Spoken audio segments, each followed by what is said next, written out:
여러분 안녕하세요. 동글동글 동화나라입니다. 오늘도 동화 들으시면서 편안한 시간 되시기 바랍니다. 다시 태어난 대성. 아주 오래전 신라의 모량리라는 마을에 한 여인이 어린 아들과 어렵게 살아가고 있었습니다. 허허, 그 녀석 머리가 크고 이마가 넓은 것이 마치 큰 성 같구나. 그래서 마을 사람들은 그 아이를 대성이라고 불렀지요. 대성의 어머니는 하나밖에 없는 아들을 잘 키우려고 온갖 고생을 했습니다. 하지만 너무 가난해서 하루에 3끼 밥 먹는 것조차 어려웠답니다. 대성의 어머니는 하는 수 없이 그 마을에서 제일 부자인 보간이라는 사람의 집에서 품팔이를 했습니다.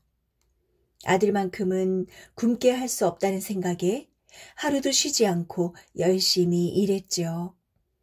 들일 밭일은 물론이고 주인집 허드렛일까지 도맡아 했습니다. 대성도 열심히 어머니를 도왔어요. 보간의 집에 드나들며 굳은 심부름도 마다하지 않았죠. 산에 올라가 땔감도 구해오고 가끔 농사일도 거들었답니다. 하루는 그 모습을 눈여겨보던 보간이 대성을 불러 이렇게 말했어요. 허허, 참 부지런한 아이로구나.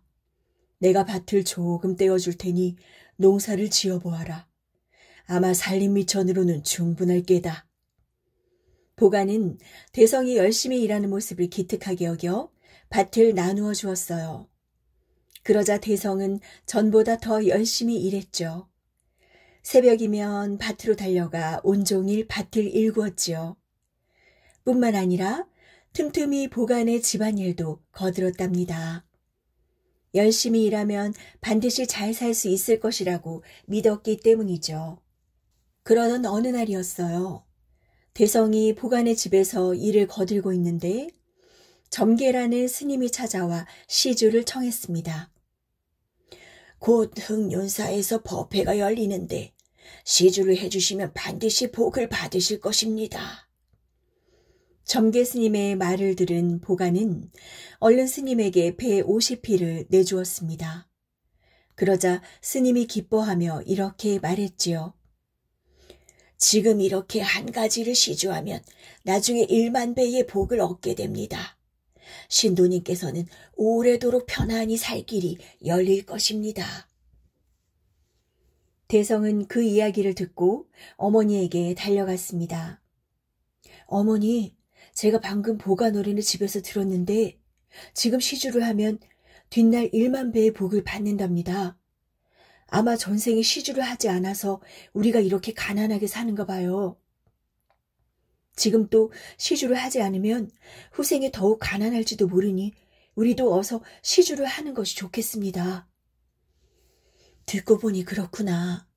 하지만 가진 게 없지 않느냐. 밭이 있지 않습니까? 하지만 그 밭은 네가 피땀을 흘려 일구어 놓은 것이 아니냐? 괜찮습니다. 더 열심히 일해서 다시 마련하면 되지요. 그런 생각을 하다니 참으로 기특하구나. 네 뜻대로 하자꾸나. 어머니와 대성은 점괘 스님을 찾아가 밭을 시주하겠다고 했습니다. 그러자 점괘 스님은 깜짝 놀랐습니다. 아니, 그 밭은 전재산이 아닙니까? 그런데도 시주를 하시겠다는 말씀입니까? 그렇습니다. 부족 하나만 받아주시지요. 허허, 부족하다니요. 그 어떤 것보다 값지게 쓰일 것입니다. 참으로 훌륭한 생각을 하셨습니다. 점괘 스님은 여러 번 고개 숙여 인사를 했습니다. 대성과 어머니는 다시 가난해졌지만 마음만은 큰 부자가 된 것처럼 뿌듯했답니다. 그런데 이게 어찌 된 일일까요? 시주를 하고 얼마 지나지 않아 대성이 시름시름 앓는 것이었습니다. 아이고 얘야, 이 무슨 날벼락이란 말이냐. 정신 좀 차려보아라. 대성의 병은 날이 갈수록 심해졌어요. 아무리 좋은 약을 써도 소용이 없었죠. 나중에는 어머니 얼굴조차 알아보지 못했습니다. 그거 참 귀신이 고칼 노릇이오. 무슨 병인지도 알 수가 없으니. 마을 사람들은 모두들 혀를 찼습니다. 그러던 어느 날 대성은 어머니의 지극한 보살핌을 뒤로하고 결국 세상을 떠나고 말았습니다. 그런데 바로 그날 재상으로 있던 김물량의 집에서 이상한 일이 일어났어요. 하늘에서 갑자기 이러한 소리가 들려왔던 것이죠. 김물량은 듣거라. 모량리에 살았던 대성이라는 아이가 곧 너의 집에서 다시 태어날 것이니라. 김물량은 깜짝 놀라 사방을 두리번거렸어요. 그러나 아무것도 보이지 않았어요. 사람들은 보통 일이 아니라고 여겼습니다. 허허, 기이한 일이로다. 여봐라, 어서 모량리로 가서 대성이라는 아이가 있었는지 알아보도록 해라. 김물량은 서둘러 모량리에 사람을 보냈습니다. 시간이 얼마나 지났을까요? 모량리로 달려갔던 하인이 돌아왔습니다.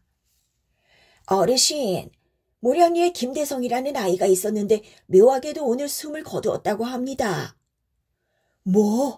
뭐라고? 김물량은 참으로 신기한 일이라고 생각했어요. 그리고 그날 밤 김물량의 부인은 아이를 가졌습니다.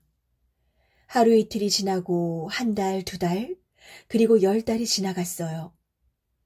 김물량의 부인은 아주 건강하고 씩씩한 사내 아이를 낳았습니다. 그런데 이상하게도 방금 태어난 아이가 왼손 주먹을 꼭 쥐고서 도무지 펴지를 않는 것이었어요. 김물량이 온갖 방법으로 아이의 손을 펴보려고 했지만 꼼짝도 하지 않았어요. 기이한 일이로다. 갓난아이의 힘이 어찌 이토록 세단 말인가? 이 모습을 신기한 듯이 지켜보던 사람들로 서로 나서서 아이의 손을 펴보았지만 모두 소용없는 일이었어요. 그렇게 일주일이 지난 어느 날이었죠. 아무리 애를 써도 펴지지 않던 아이의 주먹이 신기하게도 저절로 스르르 펴지는 것이었어요. 그런데 이때 김물량은 다시 한번 놀라고 말았습니다. 아이의 손에 금으로 된 쪽지가 있었던 거예요. 아니, 이것은... 이상한 일이라고 생각한 김물량은 얼른 쪽지를 들여다보았어요. 놀랍게도 쪽지에는 대성이라는 글씨가 쓰여 있었습니다. 김물량은 하늘에서 들렸던 소리를 생각해내고는 쪽지에 쓰여 있는 대로 아이의 이름을 대성이라고 지었습니다. 김물량은 대성을 정성껏 키웠어요. 하늘이 내린 아이라고 생각하며 매우 아끼고 예뻐했지요.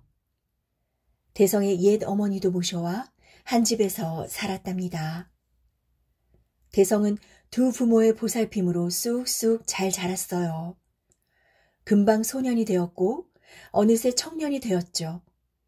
대성은 글솜씨도 뛰어났지만 활솜씨는 더 대단했습니다. 그래서 틈만 나면 밖으로 나가 사냥을 즐겼답니다. 하루는 동학에 올라가 커다란 곰을 한 마리 잡았습니다. 대성은 자신이 잡은 곰을 짊어지고 산에서 내려왔어요. 아니, 저 사람 김물량 어르신의 자제 아니야? 혼자서 저렇게 큰 곰을 잡다니. 그러게 말이야. 참으로 대단한 청년일세. 마을 사람들은 대성의 용기와 활솜씨를 칭찬했어요. 어느새 날이 저물고 밤이 되자 대성은 산 밑에 있는 주막에서 하룻밤을 묵기로 했지요. 그런데 그날 밤 대성은 아주 무서운 꿈을 꾸었습니다. 죽은 곰이 귀신으로 변해 이렇게 외치는 것이었어요. 내가 너에게 해를 입힌 적이 없거늘 어찌하여 나를 죽였느냐? 내가 다시 태어나서 너를 잡아먹고야 말겠노라. 곰귀신은 시뻘건 입을 벌리고 대성에게 달려들었어요. 제발 살려주세요. 제가 잘못했습니다. 한 번만 용서해 주세요. 대성은 엎드려 용서를 빌었습니다. 한참을 애원했죠. 그러자 달려들던 곰 귀신이 주춤 물러서더니 말했어요. 내가 잘못했다고 용서를 비니 이번 한 번만 용서해 주겠노라. 그 대신 나를 위해 절을 지어줄 수 있겠느냐? 그렇게 하겠습니다. 큰 절을 지어 용서를 구하겠습니다. 그런 뒤에야 대성은 잠에서 깨어났습니다. 깨어보니 온몸이 식은땀으로 젖어 있었어요. 이상한 일이구나. 꿈인데도 그토록 생생하다니.